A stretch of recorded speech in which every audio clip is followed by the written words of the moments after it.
Bonjour à tous, bienvenue. 3 titres dans cette édition. Les sapeurs-pompiers militaires de l'Indénié en fête. Plus de 300 personnels militaires et civils ont été célébrés et récompensés pour le travail bien fait. Cérémonie présidée par le ministre d'État, ministre de la Défense, Ahmed Bakayoko.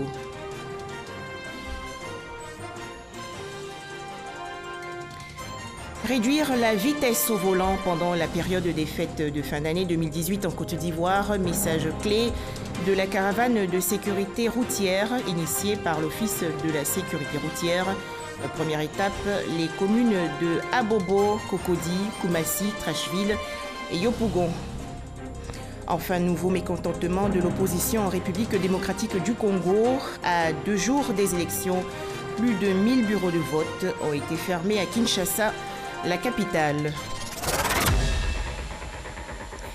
Merci de nous suivre pour commencer ce communiqué de la présidence de la République. Son Excellence Monsieur Alassane Ouattara, président de la République, chef suprême des armées, a procédé ce vendredi 28 décembre 2018 à la signature de plusieurs décrets portant promotion, nomination ou confirmation au sein des forces armées de Côte d'Ivoire, de la gendarmerie nationale et des forces de sécurité intérieure. Ainsi ont été promus, nommés ou confirmés 1. Au titre des armées, état-major particulier du président de la République.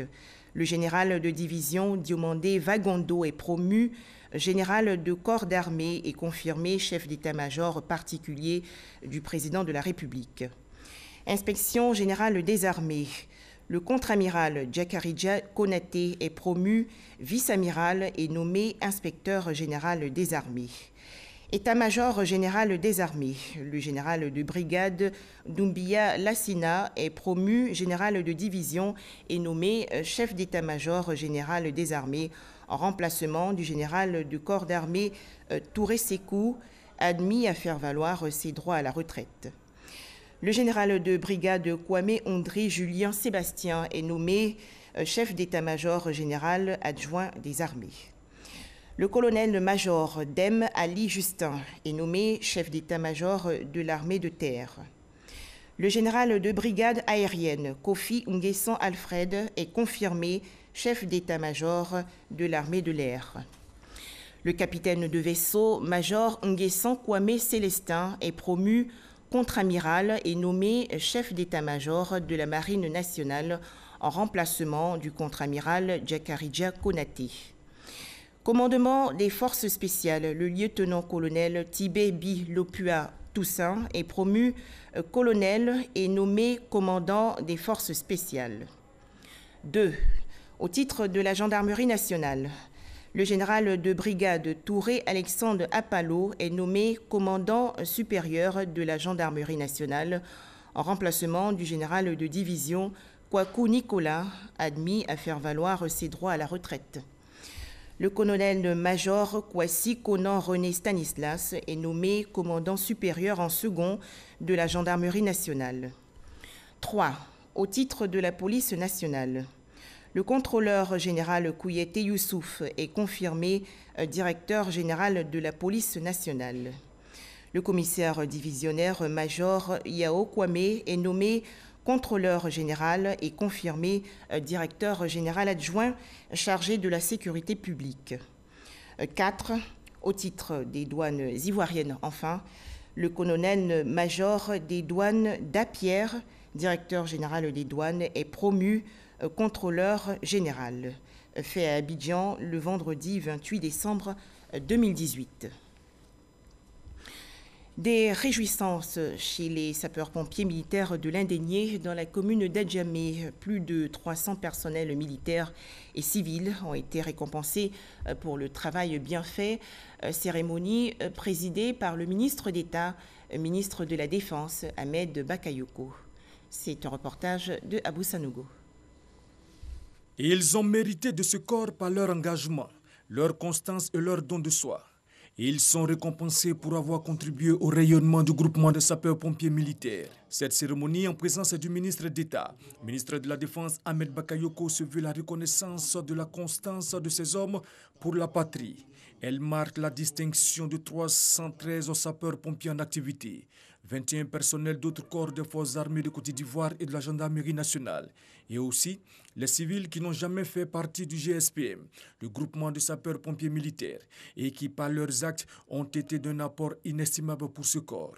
Ils ont été félicités par le ministre d'État, ministre de la Défense Ahmed Bakayoko. Quand l'État distingue, c'est la traduction des sentiments, ou du moins du ressenti des populations que nous représentons tous. À vous, les récipiendaires de ce jour, je veux vous adresser mes vives félicitations et dire que c'est très important dans la vie d'un homme que devant sa famille, qu'on puisse être distingué de la sorte. Veillez à mériter et à porter avec fière allure ces médailles. Ils ont été respectivement distingués dans la médaille de sauvetage échelon or, la médaille de chevalier de l'ordre du mérite ivoirien, la médaille de forces armées de Côte d'Ivoire, la médaille de sauvetage échelon, la médaille de forces armées à titre posthume et la remise des insignes aux familles des soldats tombés lors des opérations. Par ailleurs, 16 militaires appelés à faire valoir leur droit à la retraite ont été distingués. Ils partent à la retraite après plus de 30 ans d'activité. Le départ de 55 officiers mariniers a été dignement célébré par la Marine nationale ivoirienne. On retrouve Abou Sanogo. Il est une figure emblématique de la justice ivoirienne. Il a un sens élevé du devoir et du civisme. Dans son combat contre l'impunité militaire et par sa célèbre formule « Personne n'est au-dessus de la loi », il a permis aux populations civiles de savoir qu'elles peuvent saisir la justice pour dénoncer l'attitude des hommes en tenue. Procureur militaire depuis 1999, le colonel-major Ange Kessi Berna Kwame dépose sa toge et sa tenue. Il va faire valoir ses droits à la retraite le 31 décembre 2018. Mais avant son départ, il a été élevé au grade de chevalier de l'ordre du mérite maritime. Avec lui, 54 officiers mariniers débarquent du navire Ivoire. Ils ne goûteront plus aux délices de la mer. Non pas pour faute lourde, mais plutôt quittent la marine afin de profiter d'une retraite bien méritée, suite à des années de service oscillant entre 31 années et 38 années. Est-ce donc la fin d'une époque, du grand voile de l'histoire qui se termine pour nous, avant que n'en débute une autre? Certainement, le terme d'une grande aventure qui s'achève parce qu'elle a exécuté sa mission, accompli son œuvre et réalisé son destin. Pour leur dévouement au service de la Marine nationale et des armées, ils ont été félicités par l'état-major de la Marine nationale et par les représentants du ministre d'État, ministre de la Défense. La Marine nationale que vous quittez à un moment important de son histoire a aujourd'hui fière allure. La Marine nationale que vous avez vu naître et grandir vous souhaite une bonne chance dans votre nouvelle vie et un bon retour dans le civil. La fête à laquelle nous assistons est la preuve que la cohésion, l'union, la solidarité sont une réalité au sein de la Marine nationale et que le passage de témoins entre générations est une tradition bien ancrée dans cette maison de la Marine. Cette cérémonie s'inscrit dans la semaine dite la semaine du retraité qui a consisté à donner l'occasion aux anciens et aux futurs retraités de la Marine nationale et des autres composantes des forces armées de Côte d'Ivoire de se soumettre à un dépistage de 2 pathologies présentées comme des tueurs silencieux, à savoir le diabète et l'hypertension artérielle. Un comité de dialogue socio-sécuritaire pour renforcer le lien armée-nation à Ferkessédougou dans le nord du pays. C'est une initiative du Conseil national de sécurité. Ce comité a pour mission de mettre fin au climat de méfiance et travailler au rapprochement entre forces de défense et population. Les explications de Soro Corona de RTI Bouaké. Les forces de défense et de sécurité accusent la jeunesse de non-respect de l'autorité de l'État et des règles administratives. La population civile, elle, reproche aux hommes en tenue d'abus d'autorité et d'intolérance, d'où la crise de confiance entre les deux entités. Depuis 4 ans, le Conseil national de sécurité travaille à établir et consolider le lien armée-nation et la confiance entre les forces de sécurité et la population. Dans le cadre de la mise en œuvre de la stratégie nationale de la réforme du secteur de la sécurité RSS, des dialogues socio-sécuritaires sont organisés. Le dialogue socio-sécuritaire qui met en présence des représentants des forces de défense et de sécurité et des représentants de la société civile pour discuter, pour échanger, pour que dans un premier temps, les sources de cette discorde-là soient identifiées.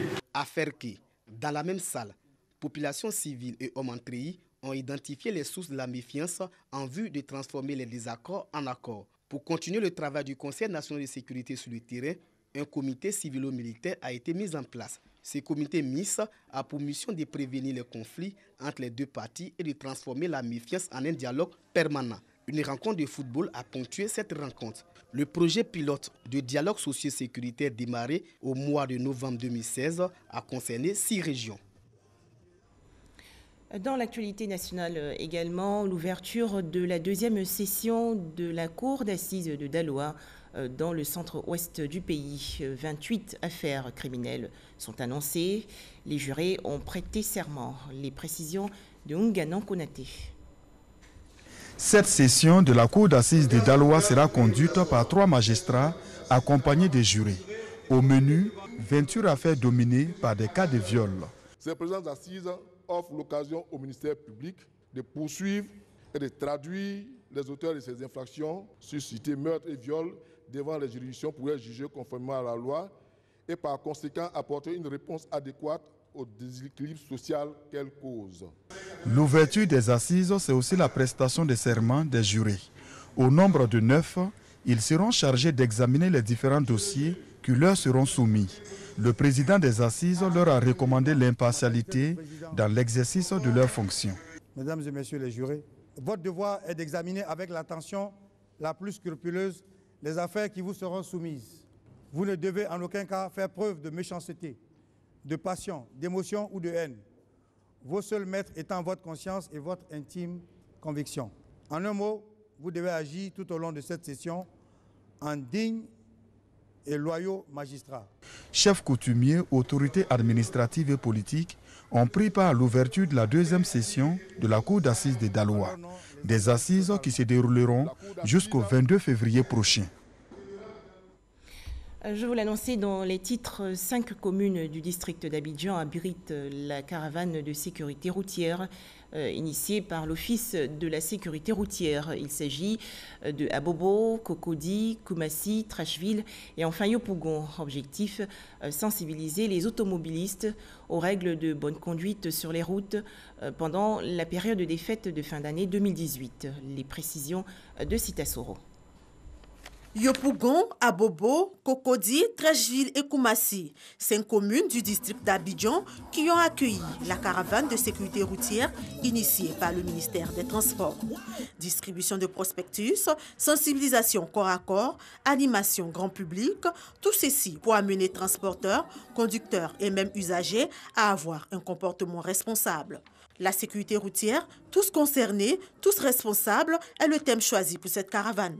Nous sommes tous concernés par la sécurité routière parce que nous avons peut-être été victimes d'accidents ou peut-être proches d'une victime d'accident. Mais nous ne souhaitons pas du tout être futures victimes d'accidents. On est responsable de la sécurité routière, c'est-à-dire que chacun à son niveau doit œuvrer en sorte qu'il n'y ait pas d'accident de la circulation. Chaque année, à la veille des fêtes, ce genre de campagne de sensibilisation est organisée. Une sensibilisation qui a déjà eu bon écho auprès des conducteurs. Aujourd'hui même, tous mes passagers qui montaient dans mon véhicule, le premier, celui qui s'assoit à droite, je lui dis prends ta ceinture de sécurité. Ils sont étonnés déjà. Je dis c'est une première fois, c'est comme ça. On essaie de faire notre effort de respecter le code de la route. Sincèrement, j'ai appris beaucoup de choses.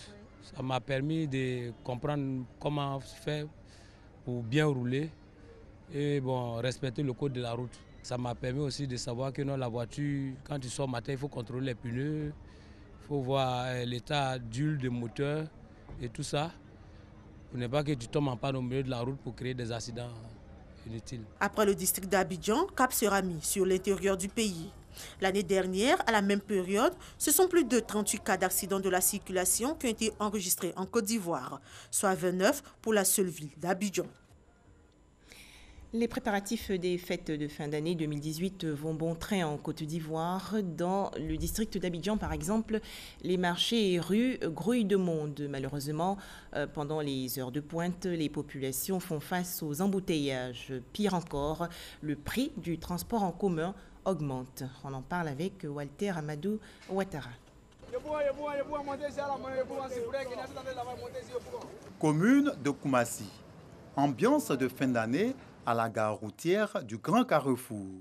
Dans cette file d'attente, hommes, femmes et enfants attendent un véhicule depuis quelques moments pour différentes destinations. Beaucoup de personnes sont sorties pour pouvoir faire leurs achats comme tout le monde. C'est difficile pour se déplacer. On ne trouve pas de véhicule. Il faut faire le rang, il faut attendre et on arrive à la maison tardivement. C'est à partir de midi jusqu'à 14h. Bon, à ma connaissance, au niveau d'Adjamé. Pas facile de se déplacer en cette période de fête. Pour les déplacements intercommunes, il faut prévoir la gestion du temps lié aux embouteillages et aux frais de transport qui subissent une évolution pendant les heures de pointe. À Djamé, par exemple, Renault comme marché, c'est 600 francs. Quand ils prennent le 3e pont, sinon le plateau, c'est 500 francs. Yopougon, ça fait 700. Sinon, le tarif n'a pas changé. Si à Koumassi, l'on nie l'augmentation des différents titres de transport, à Treichville, ce responsable de la gare du Carrefour de l'Ivocep justifie les faits pour avoir été victime de cette situation. Ici, les tarifs n'ont pas augmenté. Par contre, à Djamé, moi-même, je viens de là-bas. J'empruntais 400 pour venir à Treichville. Maintenant, je prends 500 francs maintenant pour venir à Treichville. Ça subit une augmentation de 100 francs. Avec la sortie même des policiers qui parlaient de patentes là, il y a beaucoup de nos véhicules vraiment qui ne sont pas à jour. Donc, ils avaient tous garé. Ça a causé beaucoup de problèmes. On arrête des bakas, on leur propose de venir prendre les personnes pour pouvoir les déposer là où ils vont. D'autres acceptent, d'autres ne peuvent pas traverser le pont. Rendons-nous dans la commune d'Atekoubé afin de comprendre cette variation partielle et temporelle du coût du transport. S'il y a un embouteillage, qu'on n'a pas de véhicules ici, pour faire partie les clients, nous sommes obligés d'ajouter un 100 francs ou soit un 200 dessus. On débute le travail à 4 heures. À 4 heures, il n'y a pas de souci, ça va. Mais aux environs de 8 heures, ça devient plus difficile. Cette situation ne semble pas déranger des usagers qui s'en accommodent. Souvent, les jours de fête, il y a une augmentation. En période ordinaire, on peut payer, par exemple, si c'est à 13 jours, on paye 400. Mais les jours de fête, c'est au moins 500, 600. Quand on est pressé, on doit faire avec. Soumaïla et Oumar, membres des comités de gestion des gares de Koumassi et d'Atekoubé, disent avoir pris toutes les dispositions pour la bonne marche de leurs activités de transport intercommunales. Nous avons pris la disposition, veiller au grand chaque matin, sensibiliser les chauffeurs pour réduire la vitesse et être beaucoup disciplinés. Il n'y a pas de problème, ça va. Il y a des gens qui sont là spécialement ici, qui sont là pour la sécurité. Il n'empêche, des prières et vœux sont faits pour une fin d'année heureuse dans la paix. Un tout autre sujet à présent, bientôt la création d'un centre d'appui à la compétitivité et au développement industriel agroalimentaire en Côte d'Ivoire. Cette structure financée par l'État ivoirien et la Banque africaine de développement va renforcer les capacités d'accompagnement des entreprises du secteur industriel. Les explications de Issaïo. L'émergence de la Côte d'Ivoire en marche avec la mise en place du centre d'appui à la compétitivité et au développement industriel agroalimentaire, CACDI. Les conclusions des études sur le bâtiment, les équipements, le cadre juridique et le modèle financier de ce centre technique ont été présentées au cours d'une rencontre à l'ensemble des parties prenantes du secteur privé et les partenaires techniques et financiers.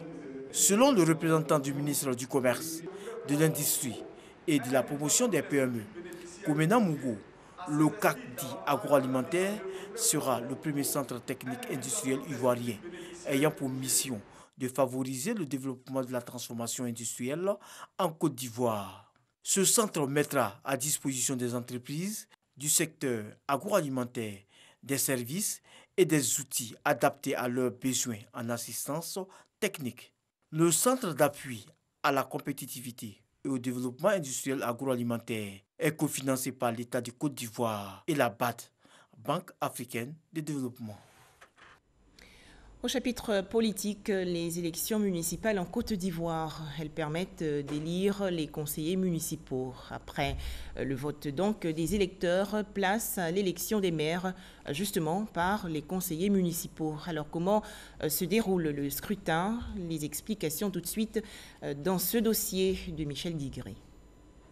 Passation de charge entre Béli Stéphane et le représentant du maire sortant de Daloa, Samba Coulibaly. Si cette procédure paraît normale sur le plan administratif, politiquement, elle suscite beaucoup d'interrogations au sein des populations. Vraiment, on ne comprend rien du tout. La population et la jeunesse ont voté nos leaders, nos mators, Samba Coulibaly. Et à nos grandes surprises, on nous dit que non, que ça n'est plus maire.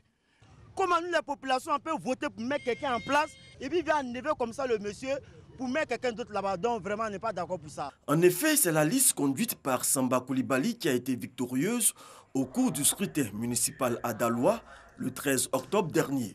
Mais le choix des conseillers municipaux s'est porté sur Béli Stéphane, issu de cette même liste, pour présider aux destinées de la commune de Daloa pour les 5 années à venir. Qu'on nous explique qu'est-ce qui n'a pas marché pour que Samba ne soit plus à la tête de la mairie. Qu'est-ce qui n'a pas marché? Eh bien, la réponse à cette interrogation se trouve dans le code électoral, selon le directeur général de la décentralisation. De façon concrète, la loi 2012-1128 du 13 décembre 2012 est suffisamment claire là-dessus. Après le vote exercé par les populations, eh bien, on ne peut pas encore parler de maire qui est élu. Voilà. Il y a quelqu'un qui fait office de tête de liste, c'est vrai, mais il n'est pas encore le maire. Le maire ne sera élu qu'à la première réunion du conseil, qui est convoquée par le préfet. Et cette réunion est présidée par le doyen d'âge et le secrétariat est assuré par le plus jeune. Au cours de cette réunion, tout conseiller peut être candidat à la mairie, peut être candidat pour être désigné le maire de la commune.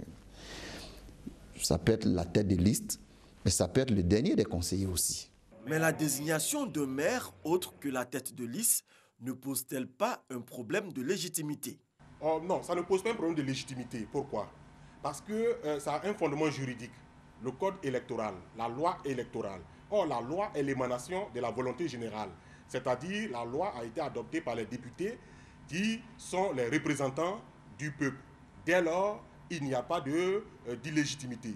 Seulement, il faudrait que dorénavant, il y ait plus de sensibilisation auprès des électeurs pour qu'ils sachent que le jour des élections municipales, ils n'élisent pas directement le maire, mais ils élisent, n'est-ce pas, un groupe de personnes appelées conseillers municipaux. Les conseillers municipaux sont donc les grands électeurs qui ont le dernier mot pour le choix du maire après le vote des populations. Une fois que nous sommes élus, ce n'est pas terminé. Comme vous le dites, ce n'est pas terminé.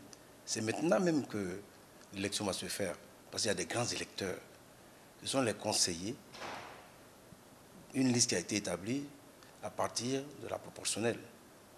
Donc, il y a votre adversaire ou vos adversaires qui ont eu des pourcentages qui vont apporter donc des conseillers qui vont être sur la même liste que vous. Donc, vous avez vous-même vos conseillers, vous avez des conseillers de vos adversaires.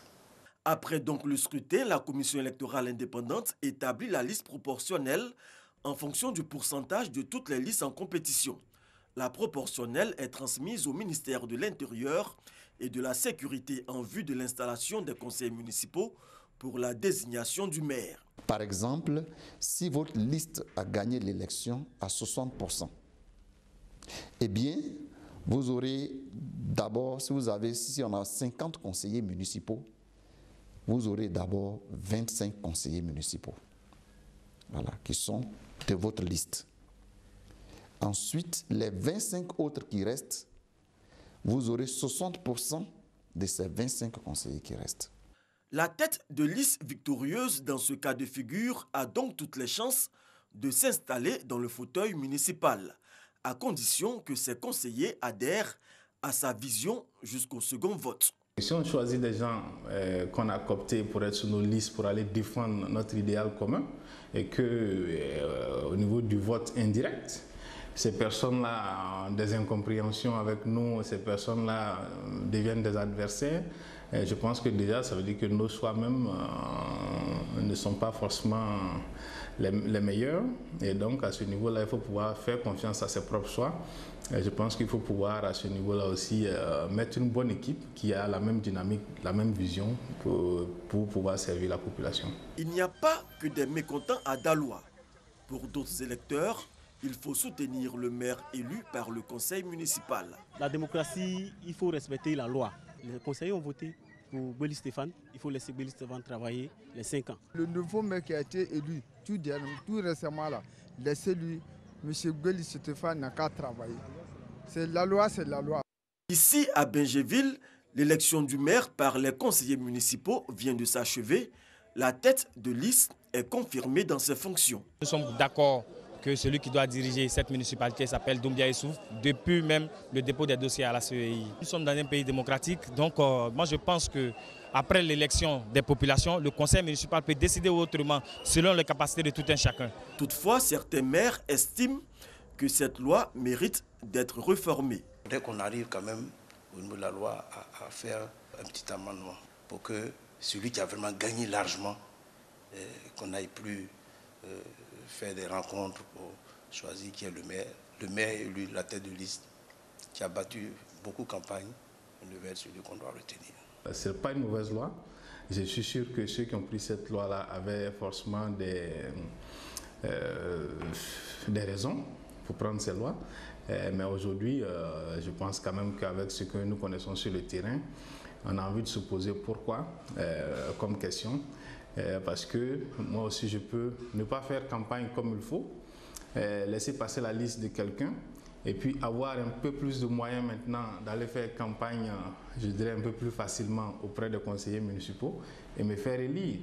Alors que je n'ai pas la vision, ce n'est pas ma vision qui est vendue à la population, donc je n'ai pas la vision du développement que les populations ont défendu. Et c'est là que ça peut poser, je pense, un réel problème qu'il faut pouvoir adresser. Est-ce que celui qui est élu par la population et celui qui est élu par les conseillers ont les mêmes visions de développement, les mêmes aspirations? Parce qu'à la fin de la journée, c'est la population qu'on sert. Est-ce que cette population-là se sent concernée? Pour l'heure, c'est la loi en vigueur qui s'applique dans toute sa rigueur. Si elle a fait une victime cette année à Daloa, ce scénario s'était déjà produit en 1980 dans la commune de Port-Boué. Direction à présent Boundiali, dans la région nord du pays. Le conseil municipal a élu récemment le professeur Mariatou Koné à la tête de la municipalité. Élue à 100%, Mariatou Koné est la première femme maire de la commune de Boundiali. Tout de suite, les moments forts de la cérémonie d'installation. Boundiali renouvelle une fois de plus sa confiance à Mariatou Koné. Élue lors de l'élection municipale du 13 octobre dernier avec 85,37% des suffrages exprimés. Elle a été choisie à l'unanimité par les 31 conseillers municipaux pour présider aux destinées de la commune. Ce plébiscite lui confère les pleins pouvoirs sur la mairie de Boundiali, faisant d'elle la première femme à accéder à la plus haute fonction de la municipalité. Mariatou Koné place au cœur de son mandat la cohésion et le dialogue entre les filles et fils de Boundiali. Les défis pour améliorer les conditions de vie des populations sont nombreux et ne peuvent attendre, a-t-elle annoncé. Ce sont entre autres l'autonomisation des femmes, l'insertion socio-économique des jeunes, des défis auxquels son conseil municipal compte s'attaquer dans les 5 années à venir. Le maire sortant Lassina Konaté, présent à cette cérémonie, s'est dit disposé à accompagner la nouvelle équipe municipale. Des précisions de Abou Sanogo.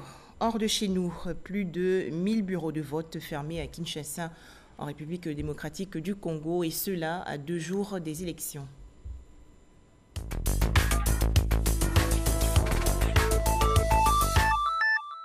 En République démocratique du Congo, la Commission électorale nationale indépendante affirme n'avoir pas suffisamment de machines à voter pour couvrir l'ensemble des bureaux de vote prévus à Kinshasa. À seulement 2 jours des scrutins qui devront se tenir ce 30 décembre. L'opposition, quant à elle, dénonce une nouvelle stratégie pour empêcher ses partisans de voter, alors que la capitale lui est réputée proche. Pour rappel, la seule ville de Kinshasa compte 4 457 000 électeurs. À l'issue d'un second tour très disputé qui s'est tenu le 19 décembre à Madagascar, Andry Rajoelina a remporté 55,66% des suffrages contre 44,34% pour Marc Ravalomanana, son prédécesseur à la tête de l'État. C'est ce qu'annoncent les résultats rendus publics par la commission électorale. L'ancien chef de l'État malgache, Marc Ravalomanana, a déposé des recours devant la Haute Cour constitutionnelle pour les contester. Selon les lois en vigueur, cette cour dispose de 9 jours pour valider ces résultats. En Israël, Benny Gantz, ancien chef d'état-major, a créé son parti politique.